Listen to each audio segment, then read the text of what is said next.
그 생명을 가진 모든 존재들은 필연적으로 성장합니다. 뭐 누가 시켜서 그런 게 아니라 사실 생명의 고유한 특징은 우리로 하여금 자라게 하고 성장하게 합니다.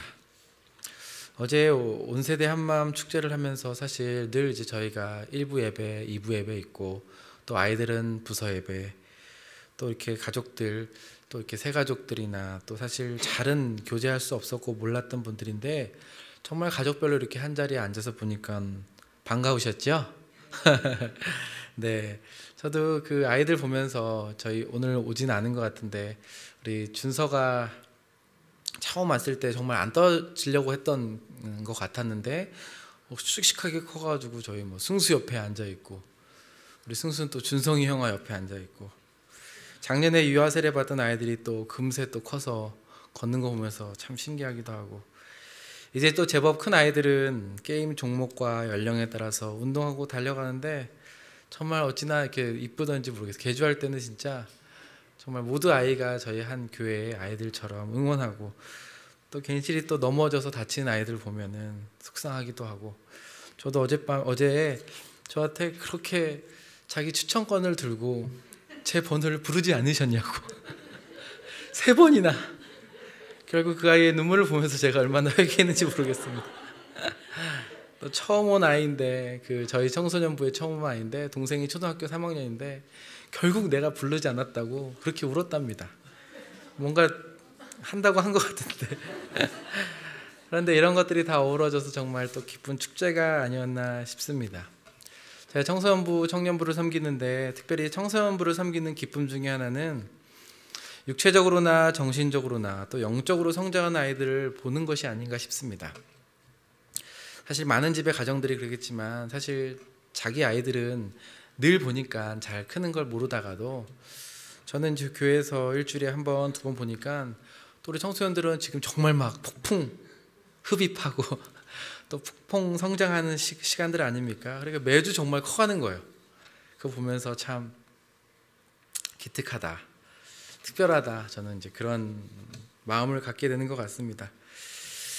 우리를 사랑하신 하나님, 그리고 그 사랑을 그리스도의 십자가의 순종을 통해서 보여주신 예수님, 이 사건을 정말 우리의 것이 되게 하신 성령 하나님, 이 삼위 하나님으로 인해서 우리도 새 생명을 부여받은 신자들입니다.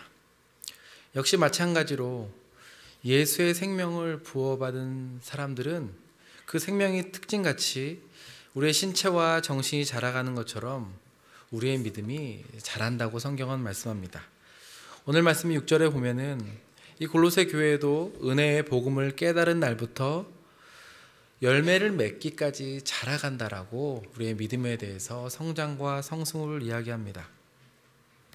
하지만 우리의 질문은 자녀들이나 우리가 육체적으로 보이는 어떤 성숙이나 성장은 눈에 보이는데 이 믿음이라는 것은 도대체 어떻게 자라가는가? 이런 게 궁금하지 않습니까?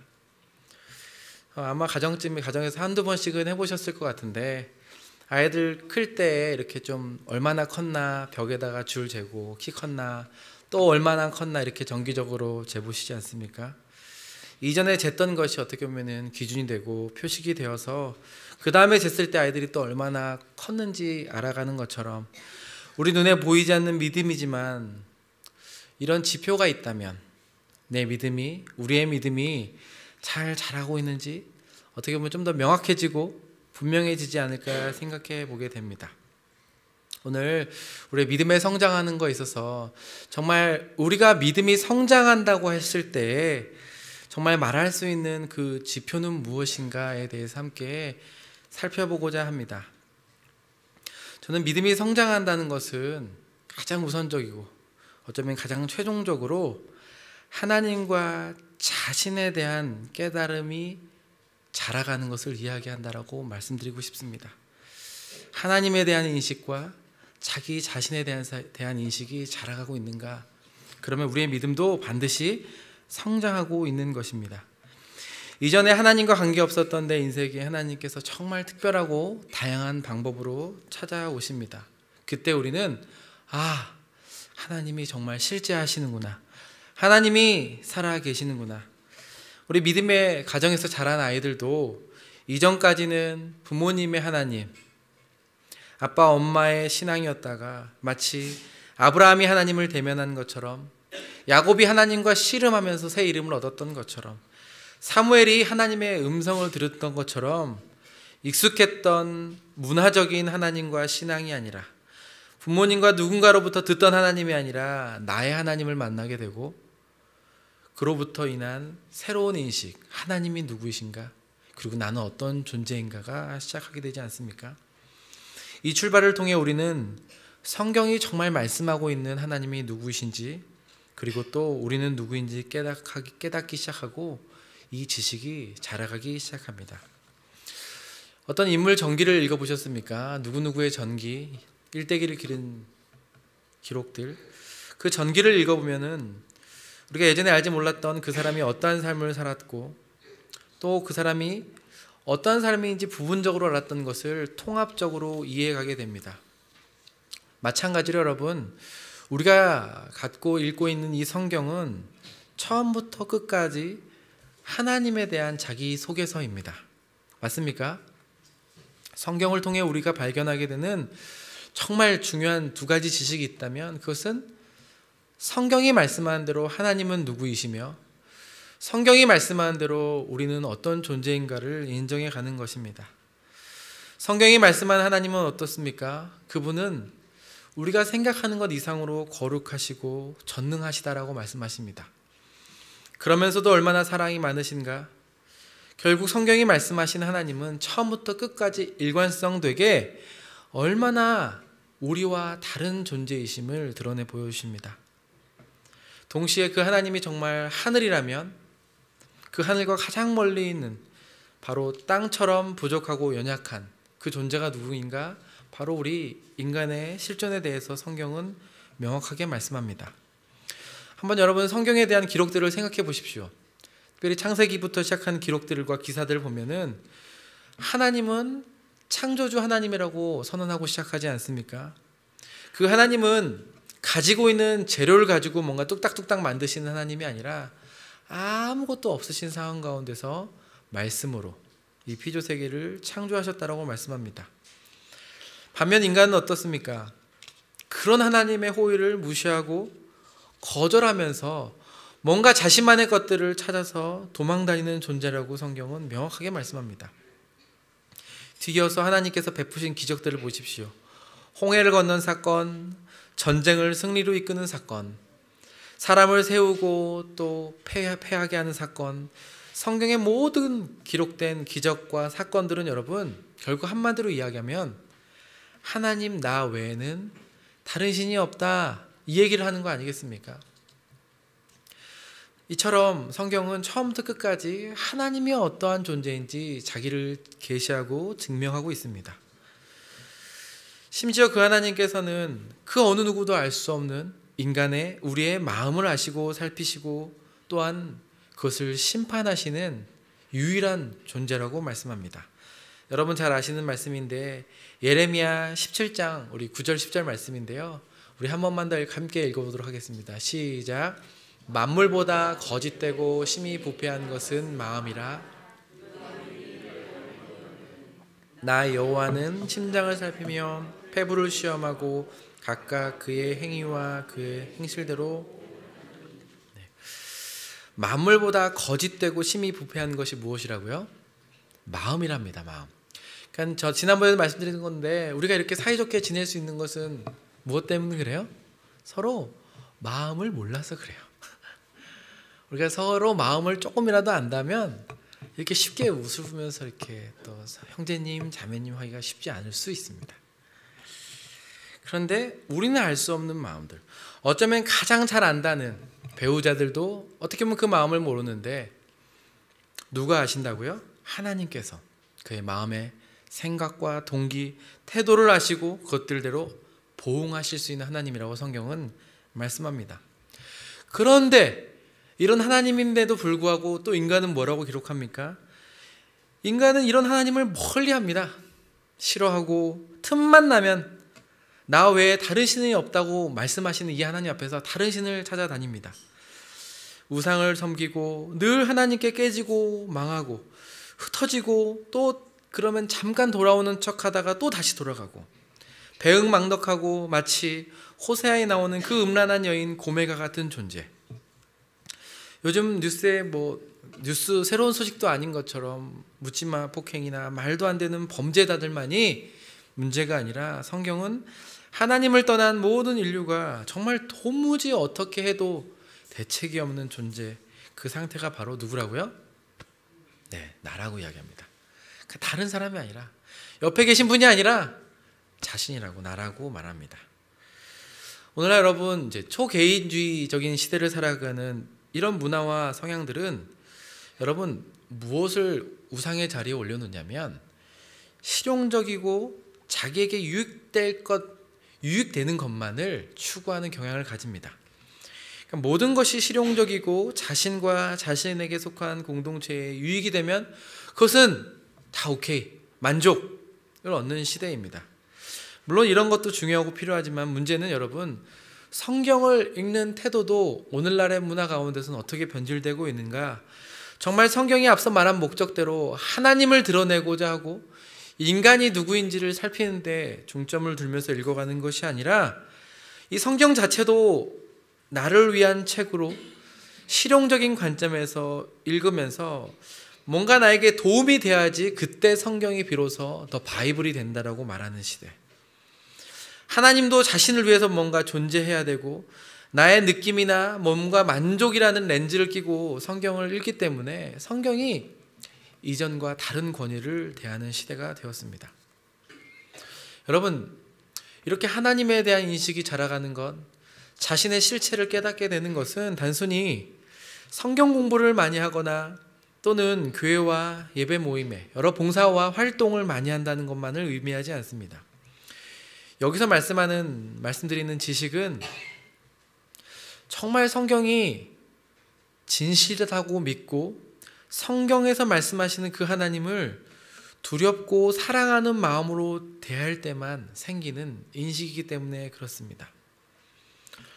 때문에 여러분, 우리의 믿음이 자라간다라는 것을 한번 생각해 볼 때 더 많은 활동을 하고 모임에 참여하고 교회에 시간을 많이 드리는 것만이 아니라 내가 정말 성경이 말씀하는 대로 하나님에 대해 그리고 인간에 대해서 나 자신에 대해서 이 이해와 인식이 자라가고 있는가를 꼭 점검해 보셔야 합니다. 이렇게 하나님에 대한 이해가 깊어지고 또 자신의 실체를 발견해 간다는 것은 하나님이 점점 다른 분으로 변해 가시거나 우리가 달라진다는 것을 의미하지 않습니다. 말 그대로 하나님은 이전이나 지금이나 세세무궁하도록 변함이 없으신 하나님이십니다. 그분은 언제나 동일하셨습니다. 그런데 무엇이 자라가는 것입니까? 그 하나님에 대한 나의 생각과 인식과 태도가 자라나는 겁니다. 이렇게 한번 생각해 보시겠습니까? 그 자녀를 향한 부모의 사랑을 무엇으로 대신할 수 있겠습니까? 사실 아이들은 맨날 우리 엄마가 우리 아빠가 변했어 라고 말할지 모르겠지만 우리 자녀들을 향한 부모의 마음이 처음 자신을 아빠라고 엄마라고 부르는 순간부터 우리 자식이 다 장성하여서 또 가정을 이루어서 부모의 품을 떠나는 순간까지, 아니 사실 부모의 호흡이 있는 한 그 자녀가 노년이 되더라도 자녀를 향한 마음과 사랑은 한결같지 않습니까? 반면 이 사랑을 받는 자녀는 어떻습니까? 동일합니까? 안 그렇습니다. 그 자신의 성장 과정에 따라서 또 인식하는 것에 따라서 달라지지 않습니까? 저희 청소년부 한 그 중학생이 이런 질문을 저에게 했습니다. 한 번쯤은 꼭 들어보셨고 한 번쯤은 생각해 보셨을 법한 질문인데, 왜 하나님이 타락할 것을 알면서도 왜 선하게 알게 하는 나무를 굳이 만들어 주셔서 이렇게 우리를 힘드시게 하는가? 대답을 찾으신 분도 계시고 또 여전히 마음 한구석에는 이런 질문을 품고 계신 분이 계실 수도 있을지 모르겠는데, 우리 중학생이 한 질문입니다. 그래서 제가 친절하게 이렇게 이야기해 줬습니다. 너 이거 정말 궁금한 거 맞니? 이거 훈련 시간 끌라고 하는 거 아니니? 너 휴대폰 있니? 휴대폰이 있답니다. 너의 어머니께서 이걸 사주셨니까 부모님이 사주셨답니다. 이 휴대폰을 사주면서 너가 이것을 어떻게 사용할지 부모님이 아셨겠니 모르셨겠니? 이 휴대폰으로 뭘 하니? 뭐 휴대폰이 전화가 아니지 않습니까? 전화번호는 이제 아이들 다 게임하지 않습니까? 너가 휴대폰을 어머니께서 너를 사주면서 이걸 어떻게 쓸지 엄마가 알았겠니 몰랐겠니? 알았을 것 같아요. 다 아는데 그러면 부모님이 왜 너에게 이 휴대폰을, 이 무기 같은 휴대폰을, 이 원수 같은 휴대폰을 왜 주셨겠니? 그렇게 그 아이가 이제 떠듬떠듬하면서 사랑? 이렇게 사랑하셨어? 알기는 아는 것 같습니다. 자녀의 사랑은 사실 부모를 향한 사랑이 어렸을 때는 다 이해가 되지 않습니다. 하지만 점점 자신이 성인이 되어가고 또는 자신이 부모가 되어가면 사실 그 부모의 사랑의 크기와 깊이를 더 알아가는 거 아니겠습니까? 부모의 사랑의 크기가 바뀐 게 아니라 뭐가 바뀐 겁니까? 자녀가 부모님에 대한 사랑, 인식이 자라간 것이죠. 마찬가지로 우리가 처음 그 은혜로 말미암아 믿음으로 인식한 하나님은 물론 그때도 그 하나님의 사랑은 크고 놀랍습니다. 하지만 여러분, 거기서 그치는 것이 아니라 시간이 지나면서 우리의 믿음이 성장해가면서 반드시 우리가 알아가야 될 것은 그 하나님이 내가 처음 믿었을 때보다 얼마나 더 거룩하고 높으신 분인가를 알아가는 인식이 자라가는가, 이걸 이야기하는 것입니다. 동시에 우리 자신에 대해서도 우리는 처음 하나님 만난 순간 그 찬란한 빛 앞에서 우리의 죄가 드러나는 것을 보게 됩니다. 그분의 사랑에 감동하고 감격하면서 주님, 제가 죄인입니다, 나를 용서하여 주옵소서라고 회개했던 자신을 기억할 것입니다. 물론 그때도 그 인식이 놀랍지만 우리의 신앙생활이 연륜이 깊어져 가면서 뭘 더 깨닫습니까? 우리의 믿음이 자라간다는 것은 그때 처음 만났을 때보다 내 자신이 그 하나님 앞에서 얼마나 연약하고 초라하고 죄인인지를 인정해가는 것 아니겠습니까? 그러니까 우리의 믿음이 자라간다는 건 여러분, 이 두 가지 인식이 함께 자라가는 것을 이야기합니다. 신앙생활을 하면 할수록, 연륜이 쌓이고 경험이 높아지면 높아질수록, 섬김의 자리에 가면 갈수록 우리가 추구해야 될 지식이 있다면 우리 하나님이 정말 성경이 이야기하는, 아니 그보다 더 높으신 분이시다. 반면 우리는 정말 내가 처음 예수 믿었을 때보다 더 좁고 연약하고 먼지 같은 존재인구나를 인식하는 것 아니겠습니까? 하지만 이런 신앙생활이 지속될 때 반드시 나타나게 되는 문제점이 무엇인지 아십니까? 하나님에 대한 거룩함을 인식하면 인식할수록 우리는 불편함을 느낍니다. 왜 그렇습니까? 그분을 알면 알수록 그분 앞에 서는 것이 얼마나 부담스럽고 두려운 일인지 알게 되기 때문에 그렇습니다. 한번 생각해 보십시오. 졸지도 주무시지도 않는 하나님께서 우리를 끝없이 바라보고 계신다면, 죄를 용납하지 아니하시고 그분의 성품, 공의로운 성품으로 반드시 심판해야 한다면 여러분, 그 하나님을 알아가는 것이 우리에게 기쁨이 되겠습니까? 제가 청소년부랑 지금 이제 작지만 훈련을 모임을 하고 있는데, 한 청소년이 첫 장을 배우고 한 주 동안 어떻게 지냈니 했더니 하나님을 자기가 조금 성경을 통해서 알아가는데 이전보다 하나님이 더 멀어진 것 같다는 거예요. 이게 무슨 얘기니? 하나님이 무서워지기 시작했대요. 그래서 너가 한 주를 어떻게 지냈니? 무서워졌다길래 어떻게 삶이 변했을까 물어봤더니 자신이 그래도 조금 더 죄를 안 지려고 노력했답니다. 이게 자연스러운 반응이에요. 하나님을 알면 할수록, 그분의 거룩하심 앞에 서면 설수록 우리는 그것이 기쁨도 있지만 동시에 그분이 우리를 정말 심판하시고 죄를 그냥 내버려 두지 않으시는 분들을 알아가면 알아갈수록 두려워 떨 수밖에 없다. 그래서 제가 물어봤어요. 그래서 얼마 동안 지켜졌니? 조금 지키다 말았답니다. 그게 우리죠. 동시에 우리가 얼마나 죄인인지를 인식해가는 과정 역시 여러분 즐겁지가 않습니다. 누가 즐겁겠습니까? 우리가 부족하다, 연약하다, 우리의 실체를 들여다보는 것이 얼마나 기쁜 사람이 몇이나 되겠습니까? 그 오염된 우물에 물을 길러도 오염된 물만 나오는 게 우리의 마음인데 그것을 기뻐하는 사람이 어디 있겠습니까? 이런 딜레마 가운데 우리의 최선의 선택이 무엇인지 아십니까? 그것은 하나님의 기준, 성경이 이야기하는 그 하나님의 원래 그 모습 그대로를 인정하고 신뢰하기보다 우리 스스로 기준을 세워서 하나님을 낮추기를 선택하는 겁니다. 내가 이렇게 열심히 하면 하나님은 그렇게 하지 않으실 거라고 스스로 기준을 만들고 열심히 뭔가를 노력합니다. 종교 활동을 하기도 하고 뭔가 계속 하나님 보시기에 이렇게 하면 마음에 들 거리를 찾으면서 하나님 앞에서 그 하나님의 기준을 낮춥니다. 때로는 겉으로는 신앙생활을 잘하는 것 같고 순종하고 하나님을 섬기는 것 같지만 그 마음의 동기를 살펴보면 기쁨과 자원하는 마음이 아니라 그 심판하시는 하나님에 대한 두려움 때문에 섬기는 분들도 계십니다. 그러니까 하나님께 뭔가 이렇게 하면 안 될 것 같으니까 두려워서 이렇게 착한 일들로 하나님의 인정을 받고 싶어 하는 거죠. 그러다가 내 삶에 여러 가지 예상치 못한 문제가 터지면 그때 어떡합니까?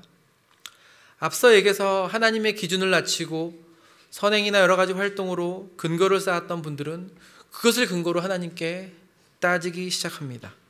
하나님을 원망합니다.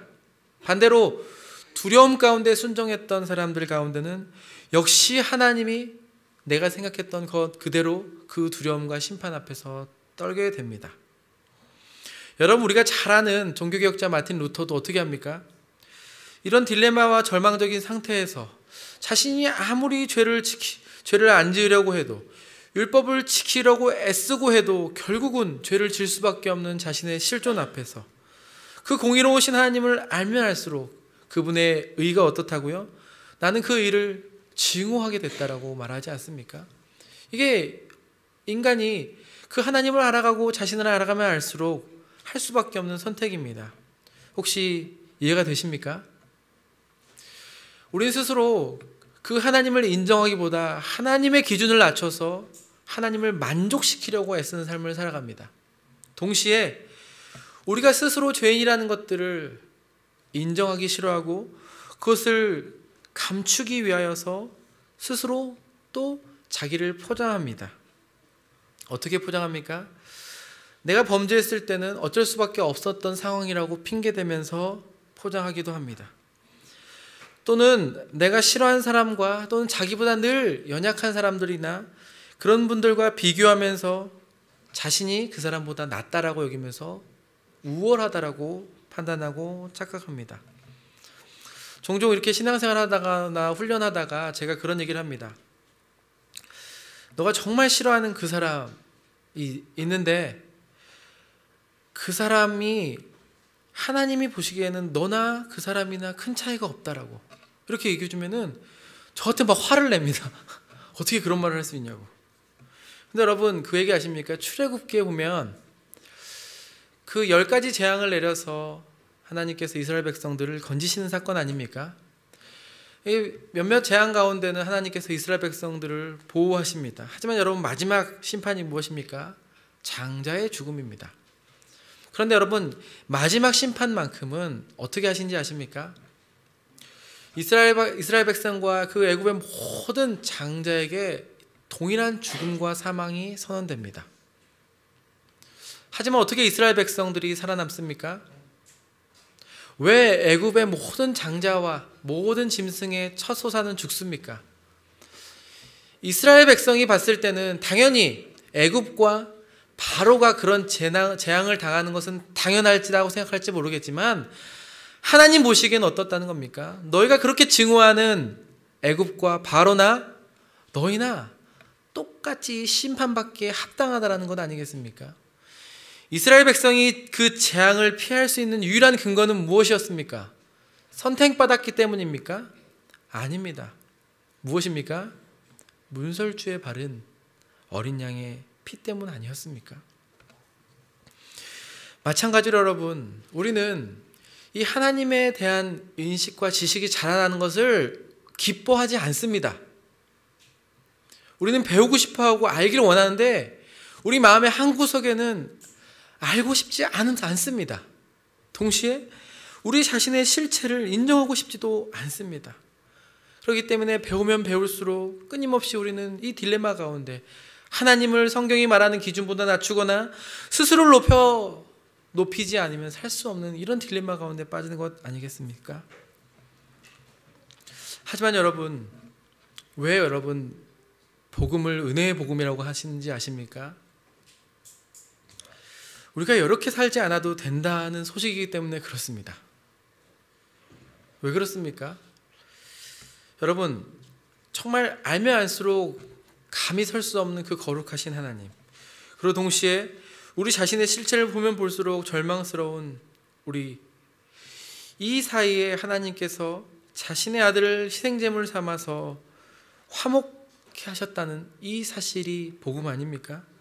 우리가 할 수 없는 것을 하나님께서 그의 하나밖에 없는 아들을 통하여서 대신 해주셨다는 이 소식이 말로 기쁜 소식, 곧 복음 아닙니까? 이제는 더 이상 우리가 하나님의 진노를 피하고 그 하나님의 기준을 낮춰서 만족시키기 위해서 내가 애쓰지 않아도 된다는 소식이기 때문에 복음입니다. 또 스스로 자신을 보면 볼수록 죄인됨을 마주하면 할수록 회피하고 숨기고 속이고 위선으로 자신을 가장하지 않아도 된다는 이 자유로운 삶으로 초대해 줬다는 사실이 복음 아니겠습니까? 우리는 이 예수 그리스도와 그 십자가로 인해서 우리의 모든 수치와 죄와 허물은 그리스도의 것이 되었습니다. 그걸로 끝나는 것이 아니라, 우리의 죄가 없어지는 것만으로 끝나는 것이 아니라 그분의 완전한 순종으로 인하여서 그분이 가지신 의로움이 우리의 것이 되었다는 사실입니다. 그래서 우리가 더 이상 하나님 앞에 우리 자신을 속이면서 쓰는 것이 아니라 그리스도께서 주시는 의로움 때문에 정말 당당하고 자신감 있게 그분 앞에 설 수 있다는 것이 복음 아닙니까? 이제 더 이상 그 하나님을 알아가는 것이 두려움이 아닙니다. 오히려 자녀된 기쁨입니다. 동시에 우리의 자신, 우리가 얼마나 연약하고 죄인지를 알아가고 발견하고 인정하는 것이 부담스럽고 숨겨야 할 일이 아니라 오히려 우리로 하여금 회개할 기회를 열어주신 그 하나님 앞에 친밀한 초대임을 깨닫게 됩니다.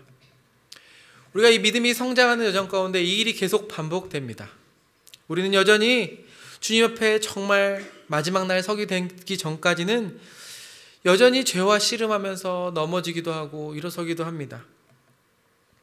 이런 믿음의 여정 가운데 죄를 피하고 거룩하신 주님을 닮아가려고 애써야 하지만, 제가 이것을 부인하는 것이 아니라 여전히 이 여정 가운데 있지만 우리 존재 자체가 정말 넘어지고 부서지기 깨지기 쉬운 자라는 것을 인정하는 자유, 이것이 주는 겸손이 있다는 것입니다.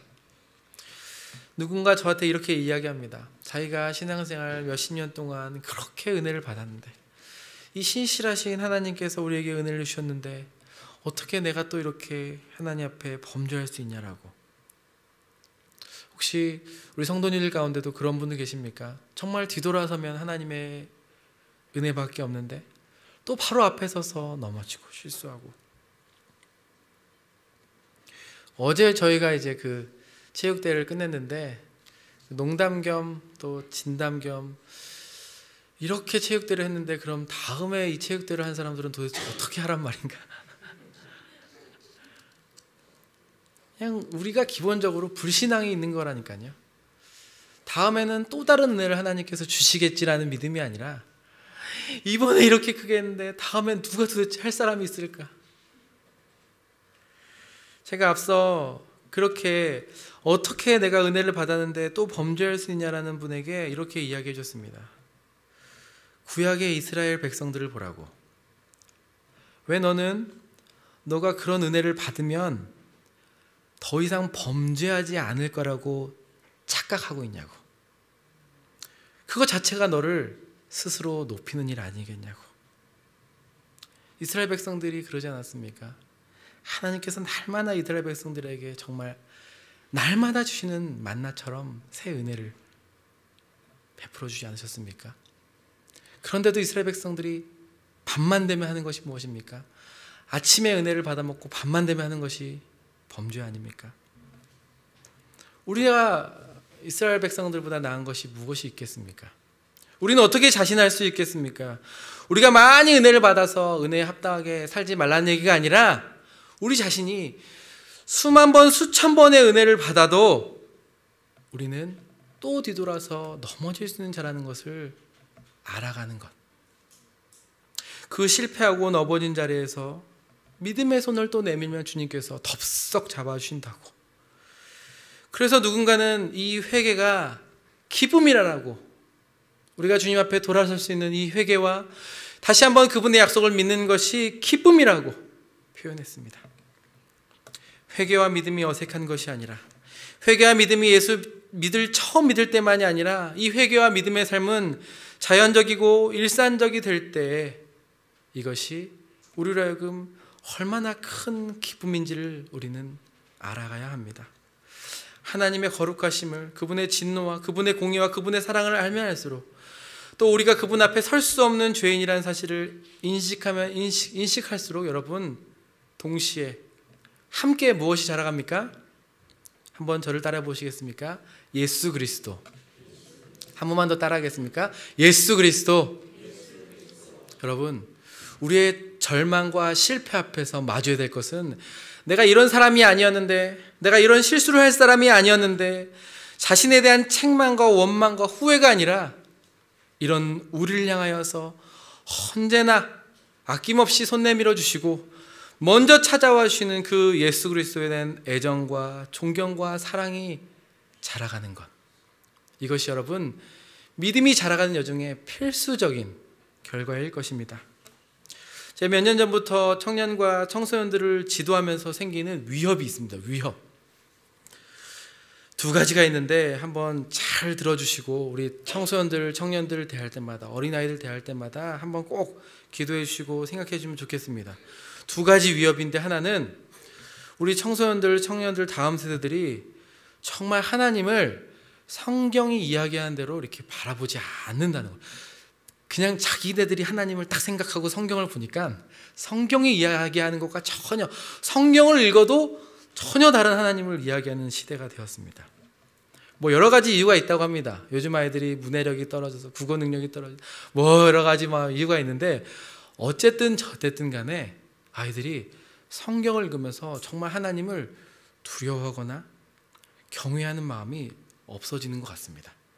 시대적인 문제도 있는 것 같습니다. 탈권위, 뭔가 다 해체하는 문화 가운데 정말 가정에서도 뭔가 권위가 없어져 가는데, 이 성경에서 권위 있는 그 하나님을 발견하는 것은 쉽지가 않구나. 하나님을 매우 만만하게 생각합니다. 우리 청소년들이 가볍게 생각합니다. 이와 동시에 또 하나 위협이 있냐면, 그러니까 하나님의 권위가 떨어지다 보니까 우리 아이들에게 예수님이 그다지 필요하지 않게 되었어요. 하나님이 누구세요? 예수님이 누구세요? 성령님이 누구세요? 했을 때 우리 이전 세대 믿음의 선배들은 이 삼위 하나님에 대한 그래도 좀 인식과 생각이 있었는데, 요즘 아이들은 하나님이 성경이 말하는 것보다 낮아져 있죠. 그러니까 예수님은 더 낮아요. 왜 계셔야 되는지도 모를 정도예요. 그래서 제가 너무 이게 심각한 거예요. 그러니까 거룩하신 하나님을 인정할 때만 그 하나님께 나아갈 수 있게 하신 그 예수 그리스도에 대한 고백과 신앙이 자라가기 시작하는데, 하나님이 낮아지니까 예수 그리스도가 점점 낮아져서 예수 그리스도가 안 보이기 시작하는 거예요. 심각하지 않습니까? 그러니까 우리의 모든 신앙 고백이 예수 그리스도를 정말 높이고 찬양하는 것이 점점 사라지고, 개인적인 고백, 간증, 하나님이 나를 만져주시면 되는 문제 해결사. 여러분, 오늘 우리가 함께 읽은 골고새서는 사실 바울이 가보지도 못하고 쓴 서신입니다. 성도를 한 번도 만난 적이 없습니다. 하지만 이 골로새 교회에 어려움과 아픔이 있다는 소식을 듣고, 또 이 교회의 평안과 기독교 진리를 훼손하는 이단들과 거짓 가르침에 대한 이야기를 듣고, 사도 바울이 내린 결론이 무엇입니까? 어떻게 하면은 이단에서 피할 수 있는 법, 어떻게 하면은 반격하는 법, 그리스도의 창세전부터 함께 계셨다는 사실을 부인하고 끝없는 인간적인 철학이 강조되고 천사숭배와 유대의 전통으로 돌아가자는 이런 압박 가운데 사도 바울이 선택한 것이 무엇입니까? 그것은 끊임없이 그리스도의 아름다움을 보게 하는 것입니다. 이 진리 앞으로 골로새 교인들을 세우는 것입니다. 이것이 얼마나 문제고 이것이 얼마나 큰 어려움을 당하게 하고 이들에 빠지면 어떻게 대처해야 되고 이것이 아니라, 방법이 아니라 너무나도 명쾌하게 이 거룩하신 하나님 앞에서 우리 주 예수 그리스도께서 무엇을 행하셨는지를 매 장마다 설명하면서 그 그리스도의 아름다움을 보게 하는 것입니다. 사랑하는 성도 여러분, 저는 물론 우리 장년들도 마찬가지고 제가 다음 세대도 마찬가지고 정말 우리의 믿음의 모든 신자들이, 성도들이 성경이 이야기한 대로 하나님과 자신을 보면서 이 그리스도의 아름다움에 정말 사로잡히게 되기를 꿈꿉니다. 믿음의 성장은 성경이 말씀하는 대로 그 하나님의 인식과 깨달음, 그리고 자신의 죄성에 대한 그 깨달음 사이에, 그 절망 사이에 하나님의 유일한 산길, 생명의 길 되어시는 그 예수 그리스도, 그래서 그 하나님을 정말 알아가면 알수록, 나 자신을 알아가면 알아갈수록 오직 우리 주 예수 그리스도에 대한 그 애정과 사랑, 그 아름다움을 보게 하는 것이 우리의 믿음의 성장이 되기를 주님의 이름으로 부탁합니다. 마지막으로 골로새서 우리 1장 20절에서 23절인데요. 바울이 이 믿음의 진리 안에 견고하게 서 있기를 부탁하면서 당부한 말씀인데, 우리 한 목소리 읽고 마치도록 하겠습니다. 함께 읽겠습니다. 시작. 그의 십자가의 피로 화평을 이루사 만물 곧 땅에 있는 것들이나 하늘에 있는 것들이로 그로 말미암아 자기와 화목하게 되기를 기뻐하심이라. 전에 악한 행실로 멀리 떠나 마음으로 원수가 되었던 너희를 이제는 그의 육체의 죽음으로 말미암아 화목하게 하사 너희를 거룩하고 흠없고 책망할 것이 없는 자로 그 앞에 세우고자 하셨으니, 만일 너희가 믿음에 거하고 터 위에 굳게 서서 너희 들은 바 복음의 소망에서 흔들리지 아니하면 그리하리라. 이 복음은 천하 만민에게 전파된 자요 나 바울은 이 복음의 일꾼이 되었노라. 아멘.